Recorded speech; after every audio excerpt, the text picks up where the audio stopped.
खोपोली नगर परिषद हद्दीमधील शास्त्रीनगर परिसरामध्ये खोपोली नगर प्रशासनाच्या गार्डनसाठी आरक्षित असलेल्या प्लॉटवरती 45 वर्षापासून उभा एक बंगला तरी देखील खोपोली नगर प्रशासनाचे अधिकारी करत आहेत डोळेझाक। खोपोली शहरामध्ये सुरू आहे अतिक्रमणाची मोहीम, मग फक्त टपऱ्यांवरतीच खोपोली नगर प्रशासनाचा बुलडोझर का फिरतोय? खोपोली नगर प्रशासनाच्या मालकी हक्काच्या जमिनीवरती उभ्या असलेल्या बंगल्यावरती खोपोली नगर प्रशासनाचा हातोडा कधी फिरणार हा प्रश्न खोपोली नगरपालिकेच्या अधिकाऱ्यांना खोपोलीचे नागरिक विचारत आहेत। नमस्कार मित्रांनो, मी राजशेखर परब आणि आपण पाहत आहात जनसामान्यांचा बुलंद आवाज रायगड टुडे मराठी। आजची ही जी बातमी आहे हिचं विश्लेषण करणं जरा फार मुश्किल आहे, तरी देखील आम्ही प्रयत्न करत आहोत। विषय फार गुंतागुंतीचा आहे, आपण समजून घेऊया नेमकं हे प्रकरण काय आहे। साधारणतः 1980च्या आसपास खोपोली नगर प्रशासनाचा प्लॉट क्रमांक 4771 म्हणजे सिटी सर्वे क्रमांक 4771 हा खोपोली नगर प्रशासनाच्या मालकी हक्काचा प्लॉट होता। हा प्लॉट गार्डन साठी रिझर्व होता।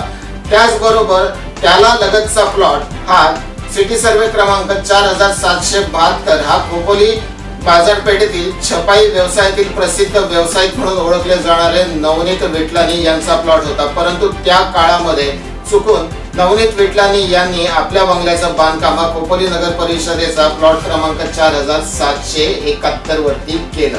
त्यानंतर काही वर्षांनी ही गोष्ट जेव्हा खोपोली नगर प्रशासनाच्या लक्षात आली, त्याच्यानंतर एक वाद सुरू झाला। पुढे जाऊन खोपोली शहराचे नगराध्यक्ष जे आहेत ते नवनीत विटलानी यांचे नातेवाईक अरविंद विटलानी हे खोपोली नगराचे नगराध्यक्ष झाले आणि अरविंद विटलानी यांनी या वादाचा एक सुवर्ण मध्य काढला। अरविंद विटलानी यांनी असे ठरवलं की नवनीत विटलानी यांच्या मालकी हक्काचा प्लॉट क्रमांक 4772 हा 4771 च्या बदल्यामध्ये खोपोली नगर प्रशासनाला देण्यात यावा, याकरता नवनीत विटलानी यांनी मंजुरी दिली। परंतु इथे कुठचीही लिखापडी करण्यात आली नव्हती, कुठचीही कागदोपत्री ही गोष्ट करण्यात आली नव्हती। त्यामुळे हा ठराव कुठेही कागदावरती आला नाही, फक्त तोंडी बोलीवरती प्लॉट क्रमांक 4772 हा नवनीत विटलानी यांनी खोपोली नगर परिषदेला फक्त तोंडी बोलीवरती दिला।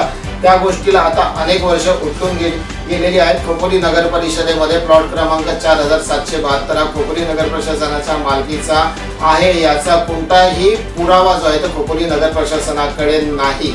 आता गमतीचा विषय असा आहे की आता नवनीत विटलानी यांच्या मार्फत साधारणतः 1-2 वर्षापूर्वी प्लॉट क्रमांक 4772 वरती बांधकाम परवाना मागण्यात आला। आता खोपोली नगर प्रशासनाच्या अधिकाऱ्यांनी हा बांधकाम परवाना वास्तविक पाहता थांबवायला पाहिजे होता।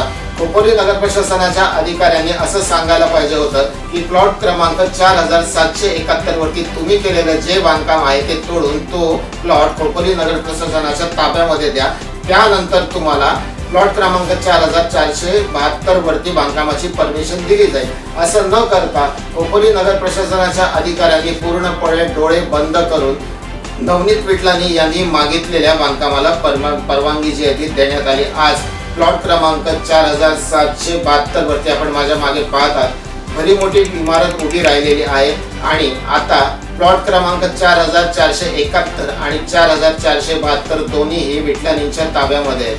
मग आता खोपोली नगर प्रशासनाच्या अधिकाऱ्यांना आमचा प्रश्न असा आहे की या संदर्भामध्ये आपण काय खुलासा द्याल? प्लॉट क्रमांक 4471 याची किंमत आजच्या मितीला 3.5 कोटीच्या वरती आहे आणि असं असताना सुद्धा पूर्णपणानं खोपोली नगर प्रशासनाच्या संबंधित विभागाचे अधिकारी हे पूर्णपणानं डोळे झाक करत आहेत। याला काय म्हणावं? खोपोली नगर प्रशासनामार्फत जी काय अतिक्रमणाची मोहीम सुरू करण्यात आलेली आहे या मोहिमेमध्ये खोपोली नगर प्रशासनाच्या स्वतःच्या मालमत्तेमध्ये जी मालमत्ता कमीत कमी 3.5-4 कोटीची आहे तिच्यामध्ये एक अनधिकृत बांधकाम उभं आहे जे गेले 40-45 वर्षापासून हे बांधकाम उभं आहे। हे खोपोली नगर प्रशासनाच्या अधिकाऱ्यांना दिसत नाहीये का इथे जाणीवपूर्वक खोपोली नगर प्रशासनाचे अधिकारी डोळे झाक करतायत असा सुद्धा आता प्रश्न उभा राहतोय। कारण खोपोली नगरपालिका हद्दीमध्ये जर अतिक्रमणाची मोहीम सुरू आहे तर ती काय फक्त गरिबांच्या टपऱ्या उठवण्यासाठी ही मोहीम सुरू आहे का? एवढा मोठा बांधलेला बंगला आणि एवढी किमतीची खोपोली नगर प्रशासनाची मालमत्ता ही अशीच कोणाच्याही घशामध्ये खोपोली नगर प्रशासनाचे अधिकारी घालणार आहेत का? हा जनता प्रश्न विचारते आणि आता या प्रश्नाचं उत्तर खोपोली नगर प्रशासनाच्या अधिकाऱ्यांनी द्यावं।